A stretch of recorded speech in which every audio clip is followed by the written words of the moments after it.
Welcome to our YouTube channel Annie की दुनिया।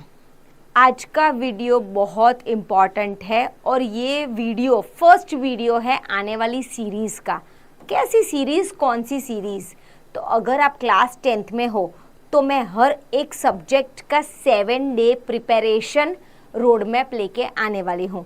आज का दिन है जहाँ पे हम एसएसटी डिस्कस करने वाले हैं कि आप सिर्फ 7 डेज़ में पूरा का पूरा अपना ध्यान एसएस के हिस्ट्री, सिविक्स, जियो, इको चारों चार को मिला के कैसे आप 6-7 दिन में सिलेबस पूरा अच्छे से कवर कर पाओ। मैंने टाइम स्टैम्प भी दिया हुआ है कि हर रोज़ आपको कितने आवर्स की पढ़ाई करनी है और आपका कितने मार्क का उसके अंदर इंक्लूड हो जाएगा बेटा। जैसे देखा जाए कि बोर्ड का टेंटेटिव टाइम टेबल आ चुका है, वो है 17 फरवरी। हमारे पास इतना ज़्यादा टाइम नहीं बच रहा है और दिवाली की छुट्टी आने वाली है, दशहरा की छुट्टी आने वाली है।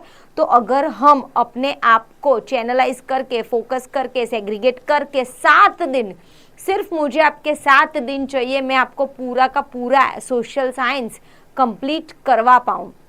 मुझे आपके सिर्फ 7 दिन में स्कूल नहीं जा रहे हो, कोचिंग नहीं जा रहे हो, ये स्पेशली जो प्लान है वो छुट्टी का प्लान है। जब आपको बहुत सारी छुट्टी आने वाली है अक्टूबर मंथ में, तो आप वो छुट्टी को कैसे यूज़ कर पाओ। मोर ओवर जैसे ही आप दिसंबर एंड जनवरी में जाओगे, वैसे आप थोड़ा बहुत स्कूल में भी आपकी छुट्टियां लगना शुरू हो जाएगा।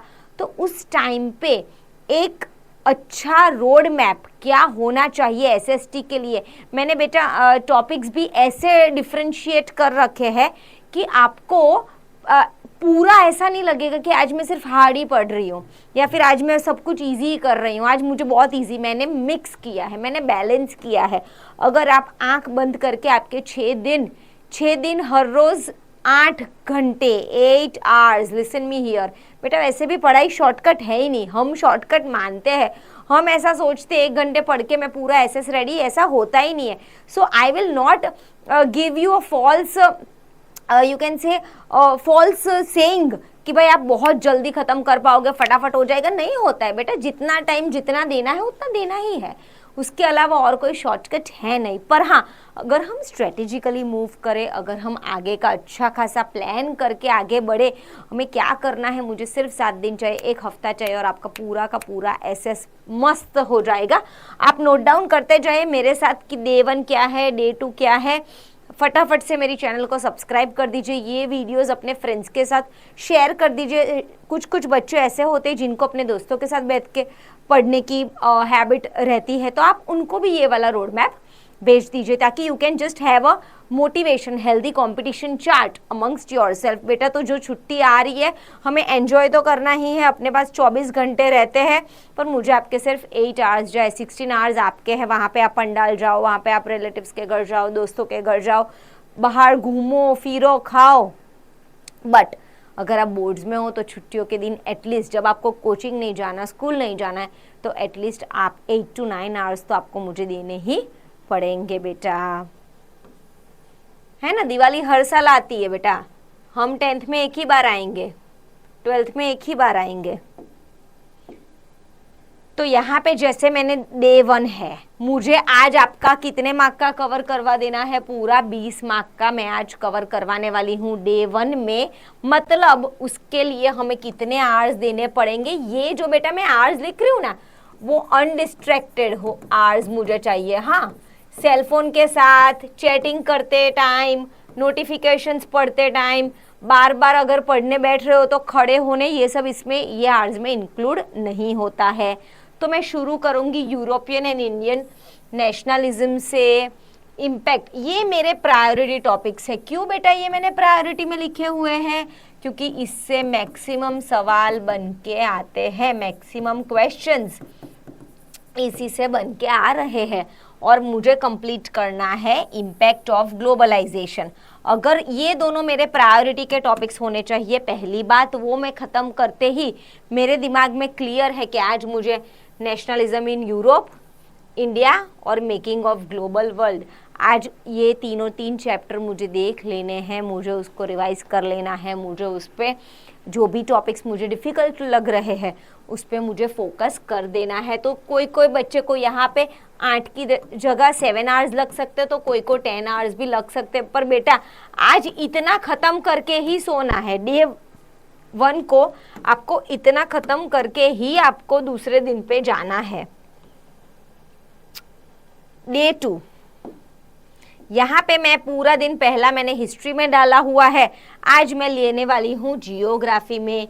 जो भी मेरा वेटेज 20 मार्क्स का रहता है और मुझे 8 to 9 आवर्स देना पड़ेगा। मेरा इंपॉर्टेंट टॉपिक कौन सा है, टाइप ऑफ रिसोर्सेज और वाटर मैनेजमेंट, ये दोनों पे मुझे ज़्यादा ध्यान देना है। मैप्स बन के आते हैं, इसमें से सबसे ज़्यादा बेटा आपको आएंगे केस बेस्ड क्वेश्चन। ये कलर दिख रहा है क्या? Let me just see, black ले लेते हैं। हाँ, केस बेस्ड, कॉम्पिटेंसी बेस्ड, ये मैक्सिमम आने के चांसेस इसमें से है।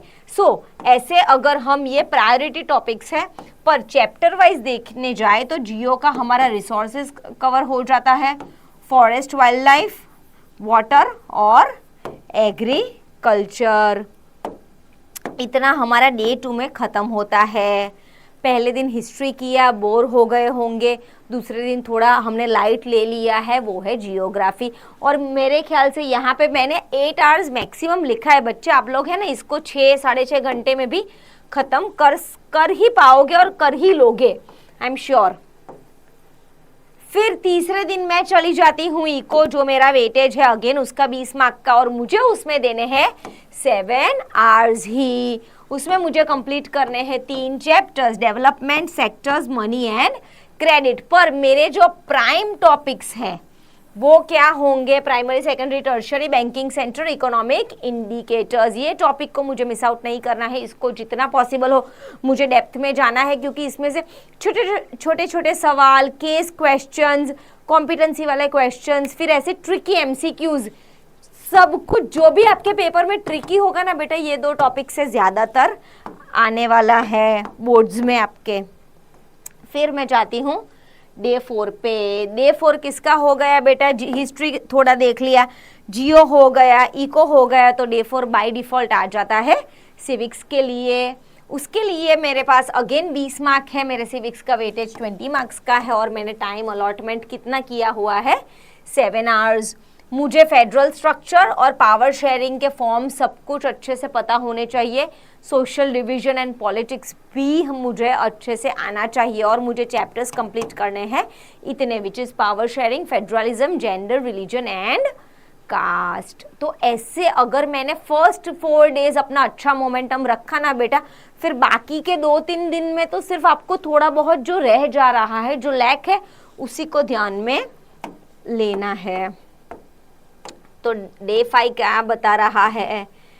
डे 5 इसके जो रह गए हैं चैप्टर्स, इंडस्ट्रियल रिवॉल्यूशन और print media and mineral distribution, तो आपको वो उसमें ध्यान देना है।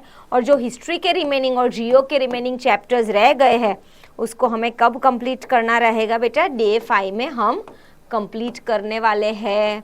बाकी के रह गए चैप्टर्स इको के, वो हम लाने वाले हैं डे 6 में, जो globalisation process, political parties, democracy, जो इको और सिविक्स का थोड़ा बहुत रह गया है, political parties, outcome of democracy chapter, उसमें हमें देना है। तो यहाँ तक जैसे मैंने देखा कि भाई पूरी एसएस की 4 बुक मेरी कंप्लीट हो गई है, पर मैं आखिरी वाले दिन करूँगी क्या?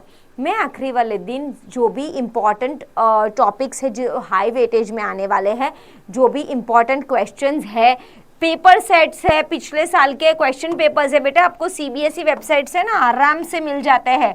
सालों साल के क्वेश्चन पेपर्स पर ढूंढेगा कौन और करेगा कौन, बस वही क्वेश्चन रहता है। तो डे 6-7 को मिला के ये इतने थोड़े प्रायोरिटी टॉपिक्स है, ये चैप्टर्स है, और पूरे ऑल सब्जेक्ट के लिए आपको मैप वर्क हो गया, फिर सारा सब कुछ इम्पॉर्टेंट क्वेश्चंस बन गया। तो उसके लिए आपको वो सॉल्व करते रहना है, और focus on high weightage and revision of की कंसेप्ट। सारे प्रायोरिटी टॉपिक्स जो मैंने डाले हुए हैं उसको एक बार रिवाइज कर लो, राइटिंग प्रैक्टिस कर लो, जो थोड़ी बहुत आपकी अगर वीक होगी तो। जो भी कुछ हमने 6 दिन में याद किया है वो सब अच्छे से लिख के मेमोराइज कर लो, थोड़े बहुत PYQ सॉल्व करने का ट्राई करो ताकि आपको एग्जैक्टली आइडिया आ जाए कि आपको कितना आ रहा है बेटा। क्योंकि ये 7 डेज के बाद आप अगेन PYQs जब सॉल्व करोगे तब आपको आपके लूपहोल्स पता लगेंगे। तो हम फटाफट से ये मंथ में यानी कि अक्टूबर मंथ में ही अगर ये 7 डेज निकाल के एक बार टेक्स्ट बुक क्लियर कर देंगे बेटा, तो फिर मैं आपको दिखाऊंगी कि नवंबर, दिसंबर और जनवरी में आपको आगे की तैयारियां कैसे करनी है। उसके लिए आपको मेरी चैनल को सब्सक्राइब करना पड़ेगा। मिलते हैं, बाय।